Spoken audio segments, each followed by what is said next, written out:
पहले ये देखिए राघव चड्ढा क्या कह रहे हैं। मिनिमम बैलेंस पेनल्टी, यदि आप न्यूनतम बैलेंस नहीं रखते हैं तो 100 से 600 रुपए प्रति माह बैंक आपका काट लेता है। दूसरा चार्ज एक्स्ट्रा एटीएम यूजेज, आपको एटीएम ट्रांजैक्शन के लिए 2 से 3 की मोहलत मिलती है। अगर आप चौथा पांचवा ट्रांजैक्शन कर लें तो हर ट्रांजैक्शन पे 20 रुपए एटीएम चार्ज आपको देना पड़ता है। इनएक्टिविटी फी 100 से 200 रुपए सालाना। फिर बैंक स्टेटमेंट आप मंगवाते हैं तो बैंक स्टेटमेंट इशुएंस चार्जेस के नाम पर आपसे 50 से 100 रुपए लेता है। फिर आप कहते हैं हमें एसएमएस अलर्ट के माध्यम से मेरे बैंक के खाते में क्या आ रहा है उसकी जानकारी मिले, तो एसएमएस अलर्ट चार्जेस के नाम पर भी प्रति क्वार्टर 20 से 25 रुपए आपसे लिया जाता है। ऑनलाइन पेमेंट करेंगे एनईएफटी की तो ट्रांजैक्शन फी भी ली जाती है।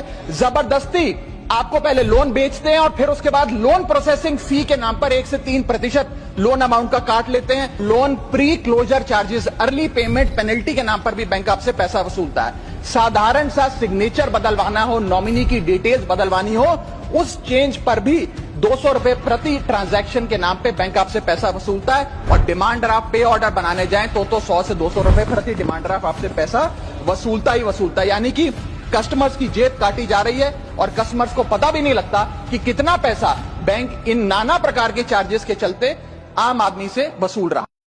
मेरे साथ खुद ऐसा हुआ है। जब मैं साल 6 महीने से अपना अकाउंट यूज नहीं कर रही थी, जब मैं बैंक गई, मुझे कोई काम था, जब मैंने अपना खाता चेक किया, अपना अकाउंट चेक किया, तो उसमें बता रहे थे कि आपका अमाउंट खाता माइनस में चल रहा है। मैंने जब पूछा बैंक मैनेजर से कि मेरा अकाउंट माइनस में कैसे हो गया, तो वो बोल रहा है कि आपने यूज नहीं किया साल 6 महीने। तो मैंने कहा यूज नहीं किया, ठीक है, मैंने यूज नहीं किया, मुझे जरूरत नहीं पड़ी, तो माइनस में नहीं होना चाहिए था।